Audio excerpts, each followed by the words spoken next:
You are now listening to Asking for a Friend with TalkDoc, sharing insights through real, honest, and practical ways to improve your communication and relationships.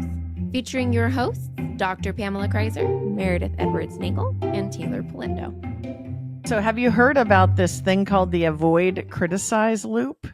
I don't know what it is. It's basically a destructive conflict pattern where somebody avoids having a direct communication with the person that maybe is the offender or the person that would receive the criticism. And instead they either like make a passive aggressive comment or maybe have a passive aggressive thought or engage a third party instead of the person who's the problem. So this phenomenon promotes avoidance and escalation at the same time. So just talking shit on someone? Yes. Essentially. Is that the name of the podcast episode? You might have done it right there. Okay. Talking shit, a triangle of problems. Yeah. So there it is. When you think about it, this talking shit about another person, there's a couple of hallmark characteristics. So one is that it avoids really talking about the problem, obviously. It promotes escalation because of the thing you do next. I might think a passive aggressive thought that promotes escalation, or I might say a passive aggressive comment to you, also promotes escalation, or I might go to a third party friend and talk shit about you. Okay. But what I don't do is talk to you. So it's not making a comment that person could hear. They don't get to hear the criticism. No, they don't hear the criticism. They just hear the remark. Okay. Okay. So let's say you have a romantic relationship and one partner feels neglected. So maybe you're not feeling like you're getting the attention that you want. But instead of directly expressing the need for that, you might make a sarcastic comment like, wow, it must be nice to have so much free time. Or it must be nice just to go around with your life however you want it. Like you make a comment that, laughing, Teighlor? I just thought of maybe this person I know who has done this, and it just clicked. A friend of yours? What is it like to go on vacation and only have to worry about yourself? Like you didn't pack for other people. Like, I wonder what that's like. What could that be like? It must be nice.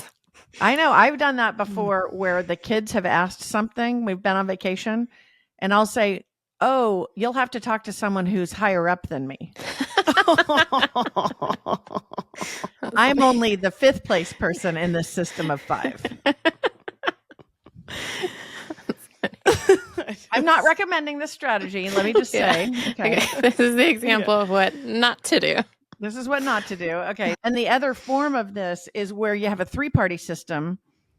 And that's really more often how we see this thing, which is something happens and you don't directly address it. Instead, you go to this other person. And what you're doing is you're not only talking shit about what happened, you're looking for social support. And you're trying to get support for why you're right about that thing. And often we have friends that will do that for us, which we're going to have to break down whether that's a good thing or not. Okay. But the key is to think about the avoidance and the escalation at the same time and the characteristic of the lack of directness. Because ultimately, if I don't tell this other person how I think or feel, they'll never know. Right. So they don't get an option to change. They might not even know that they're doing this annoying thing. Okay. So here's an example that is related to money, Meredith. Okay. Don't feel triggered, though. You could be having a conversation with somebody who spends outrageously, but you don't want to talk with them about it. You could say, I'll talk to you about finances when you stop spending money like a crazy person. Yeah. And the reason that is characteristically the avoid criticize loop is you're avoiding having the conversation about money and you're promoting escalation of that conflict. It seems slighted. Yeah. Yeah. And kind of malicious. I'm not going to do you the healthy service in this relationship of talking about a problem I have with you, but I'm going to make sure that I build the ick between us that we know exists about it. It's fair. That's my for dummies explanation. And it seems like we do this because we don't want to be vulnerable. It's hard to say sometimes what you want or what you need, from someone. Absolutely. I almost feel like this with romantic partners, what I've experienced, whether from friendships or even my immature self in the past, it's that thought of they should know. Oh, yeah. This mind reading thing. And I think it can become this very fast. Is that fair to say? Oh, yeah. Absolutely. They should know to clean their dishes up. They should know that I need X. They should know I need 5 sides of ranch with pizza. Obviously, I know this about how you. many times do we need to have this conversation? That feels like a fact about you, actually. Yeah, I mean, it's I the might even Teighlor go sauce. 6 sides. Get all the sauces. And you should know this. You should. At some point, someone should know that, though. I Now, stand we by hope- that. We hope that people know that. But there are people maybe that don't know that. Okay, but if they don't, then we have the direct conversation. Is that what we're saying? So let's say your husband forgot the sauces. I'm not saying that happens. Yeah, no. And you think to yourself, are you kidding me? You're kidding me. Like, Hi, my if you name know is my Taylor. name- Nice to meet you. Yeah. So here's where you might engage in the avoid criticize loop, where you might call Meredith and tell her, do you believe this happened? We have been married for 10 years. Are you freaking kidding me? I'd say I love him, but this fool. Right? And then I would be like a good friend. And we can get to how good friends respond later. Okay. Well, we're going to analyze that. But that's what you might do. You might call somebody who's going to give you a complaint about it. Now, what can happen, though, is if you're really avoiding the directness, your husband might just sense tension, but not even know what the tension is. You're eating your pizza. You have no ranch to dip it in. So dry. And there's absolute tension. My husband's going to appreciate that it's pizza, though. Right. Yeah. Because that's just his love language.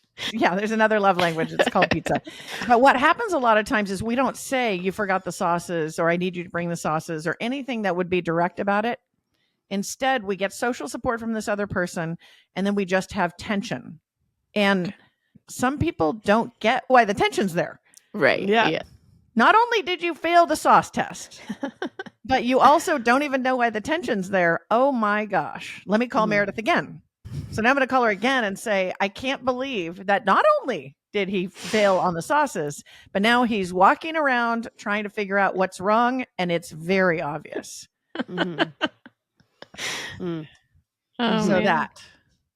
Another example of one of these is family dynamics, which I found very accurate in experience just in any family. The avoidance was that a mother is upset her adult child doesn't call often, but she doesn't tell this child directly. And so when that child calls, she then says to her husband or maybe says to her other adult children, oh, look who finally remembers me. Yeah. Like a kind of slight, oh, you remembered, I'm here. And the result is that the child doesn't understand what the tension is about. Yeah. Or why is my mom weird when I talk to her? Which, when I first was going through this example, thought that's common and it's almost frustrating why an adult child wouldn't notice some of that. But also that criticism is laying on a guilt sandwich. Is my feeling The about mom's it. special. If I'm receiving that as an adult child, I would almost fake ignorance to not even acknowledge the tension, because if you're not going to tell me what you're doing by trying to give me the guilt sandwich, then I'm not going to try to unpack the tension for you, even if I kind of but most people don't do that. I Most feel people like, don't do that. man, every time I call my mom, she complains. Makes me actually want to call her less. Yeah. But realize if you want to call her less, then it's promoting that escalation, which is the distance. But that's what they're going for, right? Isn't that what this is? They're going No. for the avoidance No. and the escalation, right? No? I mean, I wouldn't say going. I don't think at all. I think it's a byproduct of avoidance. Oh, okay. I don't think you're trying to escalate. I think you are Oh, that's fair. trying to avoid. And then because of the avoidance, you have the byproduct of the escalation. Damn. And then people know less what's going on in the room. Yeah. I think sometimes people in my category with adult children won't say anything directly anymore to them. Why? Because they're on their own or they have their own family or their own life. So they're like, I don't want to say anything. And yet they still do that escalation by accident. Okay. Yeah. Okay. Another example is maybe you have somebody who submits something late or they do whatever behavior at work. And then you go to the coworker who's your bestie at work and say you can't Yes. believe they did that. You just complain to the other person. Or maybe they don't even know they're doing it wrong, like the report. You just say, oh, I got this report again. It's not right again. So I think that's tough. I feel like that happens a lot on the airplane because it's typically a crew of people who are all peers. There's not necessarily one person in charge. Yeah. So we just criticize each other. Why do you do it that way? Or can you believe what they did? Did you see that? A That's lot. bad. Yeah. And I just thought you were getting my Chardonnay. You're having a whole bunch of loops over there. Okay. Let's talk about that third person a little bit more. So you have three people. You have the criticizer, you have the criticized, and then you have the gossiper. Okay. The person supporting it. Hearing from the criticizer. Okay. Yeah. The person that's supporting that loop for happening. Okay. And that's a thought to say, okay, so are there people in my life that support this bad behavior? Which we'll get to that thought. Okay. Because I think they're being supportive, and I would argue they're creating tension on the other side and promoting that tension by being supportive, quote unquote. So we have the criticizer. Okay. The criticizer is deciding intentionally not to be direct. And you said, why would we do that? One, we don't want to be vulnerable. Maybe we're afraid of confrontation. Maybe we think this will be less stressful. So we think, oh, I'll make a passive aggressive joke or I'll go call my friend. That'll be the easy way. Yeah. Maybe you don't want to be a nag. Yeah, I could see that. So you decide you're not going to do that. And what I would say about that criticizer is I don't know that they know they're necessarily escalating. I think they definitely are avoiding. And I think if we said, hey, did you see how you didn't bring that up? You would say, yeah, I didn't bring up the sauces. Yeah. Or I didn't say they did the report wrong at work. Yeah, I know I avoided. But I think a lot of people don't think they're escalating, which is an interesting part of this. Yeah. To me, it does feel like you're de-escalating. I'm letting it slide. I just made a little comment instead of having a conversation where it could have blown up. So it feels like you're de-escalating. And it's that whole thing we talk about all the time. Where do you want your stress to be? Yeah. You're thinking it's less, so you just go complain to Meredith about the sauces. But ultimately, you might have a fight down the line where you're to say, this is the 75th time you haven't brought the sauces. Are you kidding me? Do you pay any attention to me? And that's where I think sometimes we don't calculate the stress level correctly. Yeah. This idea we're going to avoid things to get out of the stress of relationships instead of acknowledging relationships are going to be stressful. Yeah. Because I first was going through this. I'm not that. That's not me in this element. I don't really resonate with that. But now I'm thinking, okay, I'm a little more human than I may like to admit. So my husband travels for work. And sometimes I know I've made comments about like what it's like to travel alone or to like just shower without any expectation of anyone or sleep without any tiny person alarm or something. Yeah. I can't quote exactly things I've said, but I know I've said things just with those thoughts. And on a more recent work trip, I was like, I think I'm just jealous. I finally admitted the thing I was feeling, but didn't want it to be that because that seems uglier than my little comments. Yeah. Yeah, no, that's honest. And you're in a stage where it's not good enough to be in the same room. They have to be on top of you. Yeah. What is that? What is that all day? Why are you on me? I'm not furniture. Yeah. But that's the stage. It'll go away because they'll be like 6 feet tall at some point and it's awkward. But it's an interesting stage. So that's a very valid feeling. Yeah. I tripped on my child the other day on the way to throw something away. And I was like, I think my body needs some space. Like, I was trying to calmly tell her. She goes, but why? I'm like, I mean, because touching the whole day is just fine. Yeah. Yeah. That's okay. So trying to recognize the pattern. It was like seeing the patterns in yourself. I think resisting that. I'm like, oh, okay. That was a moment. But I saw myself come out of it. Yeah. More direct communication, which was vulnerable and I don't love, but I was like, I am jealous. I am jealous of, even though I love the family and we want to be together and blah, blah, blah. Yeah. I'm jealous of the hotel room alone. Yeah. And just watching whatever you want and you don't have to edit it because a little person's with you. Yeah. Just anything. Just go to the bathroom without anyone there. It's crazy. Yeah. So you're evaluating, am I this person, the criticizer? Do I avoid these different potential conflicts? I think the question that we would ask for maybe everyone to consider is, am I aware that I'm even escalating? Yeah. It's an interesting question because sometimes people say there's tension, but I can't figure it out. A lot of times people sense tension and say it must be your fault over there. But we would challenge the criticizer and say your election to not speak with me directly has this effect. Damn it. What would we say to help? What should the criticizer do? I think definitely using statements like that are personalized. So like you said, usually the criticizer wants to find blame in the other instead of focusing on yourself. Like in myself, I feel a jealousy. It's not about you really at all. Try to figure out what's going on here when something arises. Yeah. What is that doing to me? It's obviously stirring something up in yourself. I think it's one of those classic, you point a finger, but three are pointing back at you. Yeah.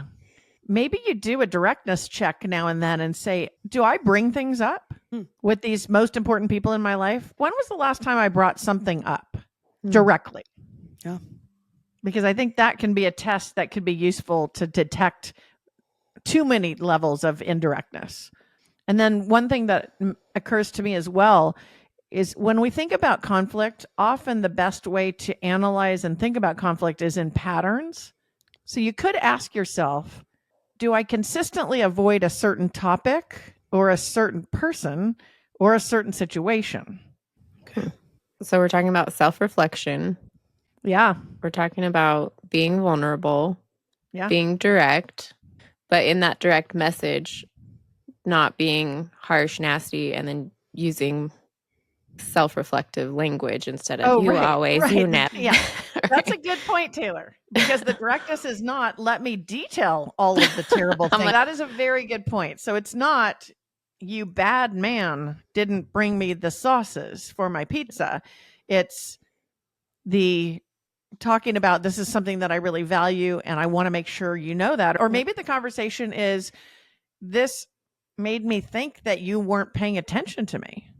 Yeah, because I think a lot of these little details, I don't feel seen or known. And that's important to me in that relationship, that you would see me. And even if I forgot to ask you, and that's part of it, is you forgot to tell me. So how am I supposed to remember? But it's the being known part. Yeah. I think also it can be logistical, right? Because you could have a roommate that leaves dishes in the sink and then you could walk up to see the dishes and maybe they're in earshot and you say, oh, some people just think the dishes magically get washed on their own. Yeah. And that's not having that direct conversation either. That's choosing to not do that. And so one question is, do you talk like that? For any of us listening that are thinking about, am I engaging in this side of it? Do I talk like that? Do I say the dishes automatically do themselves or the house cleans itself? Maybe just because I'm in this world right now, I feel like I can see how quickly this can happen with parents in front of kids, thinking that they're avoiding that tension. Yeah.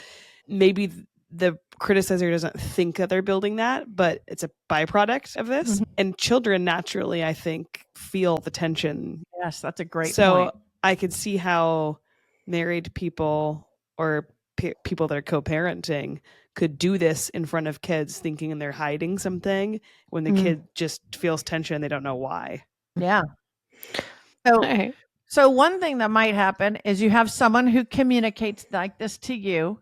Oh, it must be nice to think the dishes get done on their own. Mm-hmm. When you hear these kinds of statements made, if you don't say anything, then you're supporting the indirectness. So if somebody says, it must be nice to not have to do dishes, or it must be great to have the day off. Not all of us have the day off, or whatever this comment is. If we don't address those comments, and I mean in a productive and good way, then we support the indirectness. We just let it sit there.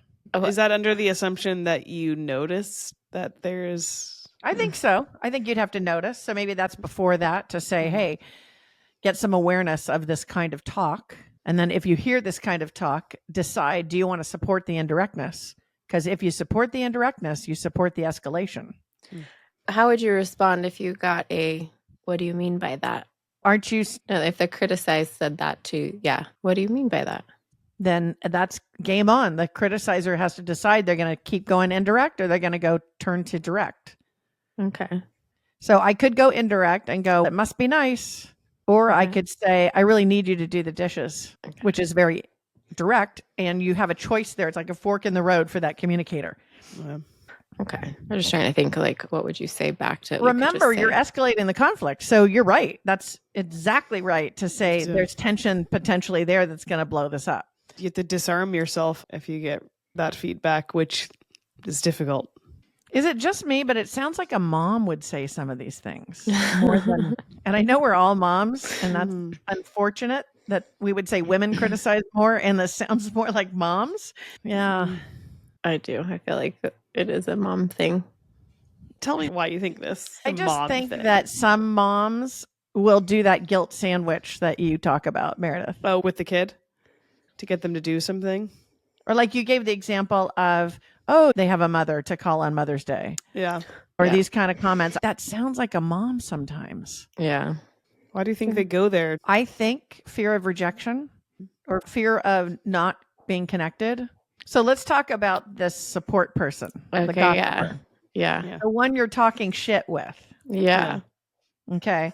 So characteristically, this person is often someone who's been in this role before.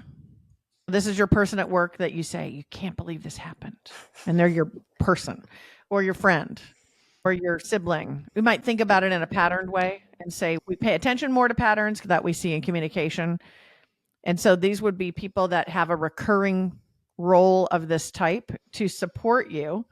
And we've certainly done this. I know I have done this. I've been the person criticizing and I've been the support person for you talking shit. Yeah, I've definitely been this person. I think this person tends to think they're blameless in all of this. Or even being a good friend. Yeah, I got your back. Oh, yeah. Because when we call this person, we expect them to fully support what we do. We're not calling them to get a critical analysis. There's another friend for that. But when we would like just you to say, you're right, I can't believe it, tell me more, what a jerk, whatever, then that person is providing that support for the indirectness criticize loop that you're engaging in. Yeah. You smile, Meredith. I'm smiling because I'm thinking sometimes I take a first go at listening to a friend and I'm like, fuck yeah, I'm this person for you. And then I'm like, okay, let's cool off. Are we ready to have a real conversation? Okay. I think sometimes there's an initial, and maybe that's a more feminine energy thing where I feel like sometimes maybe women or especially other moms in my life, I want to be like, yeah, you vent, you get it out. Come on, that fool. But then I definitely want to, hopefully, a healthy communicative part of myself that's okay, let's circle back. Have we talked to this person about this? Are you ready for that? Right. Now, not everyone calls us, though, to have actual critical responses or problem solving. True. They call us sometimes to vent, and they get offended if you try to tell me, what do you mean tell him to bring the sauces? He should know. He's a creep. Yeah. Poor Ralph. We're not saying it's him. Your friend's husband that doesn't look anything like yours. But that's an interesting thing to analyze that role. I would admit that I have been in that role and I have not helped the indirectness problem. Where I've said, you know what, you're right. You're right about everything. I totally get it. 100%. How did they miss that thing? Or how did they do that thing to you? People don't pay attention. I'm saying all the right things. Yeah. But what isn't talked about is when you and I do that and then we just go, oh, I'm being a good friend or I'm cool or I'm good. And what we don't realize is we're supporting that pattern And if we're doing it a lot, or that person has many of us out there, they have a web of indirectness that they're creating. Dang. And On a that's light why note, I Brene- like that communicatively, this is something you struggle with, because usually I feel like Teighlor and I are the suckers over here. So, wow, you got something. I wouldn't say struggle. I would Oh, say okay. participate in. And then, no, it's a little worse than struggle, because struggle would mean that I would be paying attention to it. I think it's more, my friend calls me, I tell them they're right about everything, and then we hang up, and I'm glad I was there for them. Okay, got it. That's a little worse than struggling, because it's not like I feel Okay. bad about it. Okay, got it. But got what it. we'd want to call out here is say, hey, so that though doesn't help them, Yeah.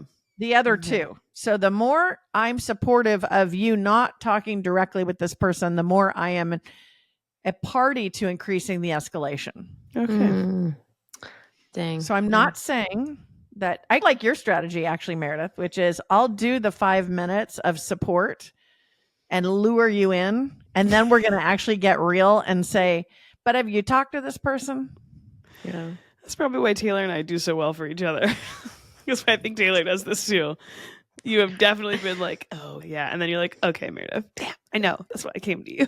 But I can think of some people that when I do try to ask questions or not be just the, yeah, you're right, sea of right, and they're in the ocean of wrong, they just shut it down. I can think of someone and they just shut down every possible question. And then you just feel like you're fighting them. And that is not what I want. You called me to vent, and I don't want to fight with you on something that is no conflict for the two of us. Yeah. But we're not surprised, though, because this person has chosen indirectness. Yeah. And they don't want to talk about it directly with you. Of course they don't. Yeah. So we can't be really surprised at that, because this is a person that is intentionally choosing not to bring it up with this other person. So then what do you do if you're that person? Oh, I want to be a good friend, but you don't want to just escalate more tension for them. You have to decide if you're available for those conversations. Oh. Don't Right? like that. No, I mean, it's a boundary question, something that we talk a lot about, and say, am I choosing that role to create a pattern that I think is not helpful to the other people on the side of this pattern? Yeah. I can definitely see people that I'm not that close with. This is comfortable to participate in, actually. Yeah. Because what do I care? It's common. If I'm honest. Yeah. But do I want to be somebody that's promoting escalation in relationships? So how do I create a boundary to resist that? You have to decide if you're available to talk about that. You might say, you know what? I can't really talk about this kind of thing with you. Yeah. Ugh. It depends who it is. Yeah. I think that might be easier in certain circles than others. So I think it might be fine between, let's say, your parents, and you say, look, I'm not going to talk about dad right now with mom. I think that actually is a little easier because they're clear categories and you're the kid of that. So that's a little easier. And I think a little harder is probably when you've been in the pattern for a longer period of time. Because if you've done it 20 times before, I think the real challenge is going to be changing the pattern now. I just woke up and realized I'm supporting your escalation and avoidance in your relationship, and I don't want to do that anymore. Yeah. Shit. But I think the other thing you can do too is, one question you're asking is, what do you say when we're interacting? The other way to handle it is from a meta-communicative perspective, which is to, after it occurs, to circle back and say, you know how you called me the other day to complain about X? You know how you stopped me at work to complain about X? I've decided that I don't want to have conversations that have complaining in them. I want to stay away from that now. Ooh, nope. Don't put me down for that. No, but you think about it. You got to be careful. I think you did it in a way that was calm and collected. I could see how quickly that could come off as a real pompous and like an asshole. It could. Mine is about meta communication, not about what I said. It's about making an observation after the fact. Yeah. And say, I noticed that you come to me and complain about Susan. And I think I want to stop having those conversations. Yeah. And I just want you to know. So what's the bottom line, Meredith? I think we have to ask ourselves where you fall first, I would say. Are you the criticizer? Are you being criticized, or are you the gossip ear for this? So find out where you fall, I think. And then find out if you're promoting of conflict avoidance or conflict escalation in a relationship, whether it's your own or someone that's talking to you, coworker, personal relationship, family, whatnot. That seems pretty important. Yeah. And I think all of those roles you could be supporting the avoidance and escalation, but maybe that's the answer too. If I don't want to be in those roles, then I can stop avoiding and start handling it so that it doesn't escalate. Once again, thank you for joining us today. Please remember to rate, share, and subscribe to our podcast. And thank you for listening to Asking for a Friend. Let us know what you thought of the episode. Our email is hello@afafpodcast.com. This show is for educational purposes only and is copyrighted. Written permission must be granted before syndication or rebroadcasting. Thanks for listening to Asking for a Friend with TalkDoc.